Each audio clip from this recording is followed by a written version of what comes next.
the charred remains of British Airways Flight 149. The aircraft landed in Kuwait for a refuelling stop on the 2nd of August 1990, just hours after Iraqi forces invaded the country. 367 passengers and crew on board were taken hostage. As the First Gulf War raged, some of the hostages were subject to mistreatment, sexual assault and starvation. They were placed at strategic locations as human shields to protect against Western airstrikes.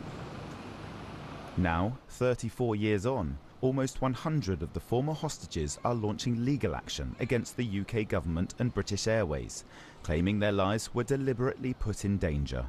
To be let down by this company that I trusted implicitly, by the government that I trusted implicitly, I feel very foolish that I trusted them, of course, but very, very, very angry that they treated us with such disdain.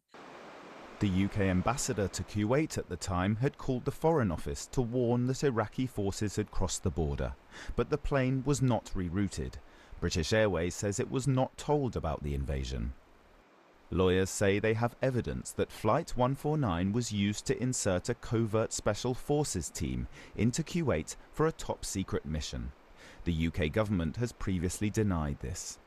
There is evidence that Flight BA149 was used to insert a special ops team of former special forces and security services to be deployed into Kuwait using Flight BA149, a passenger aircraft, despite the risk that it posed to passengers and crew. After 5 months of captivity, the hostages were eventually released, but many suffered long-term psychiatric and physical harm from their ordeal. The claimants now say they hope to finally see justice done, 34 years after BA149's final flight into a war zone. Will Vernon, BBC News.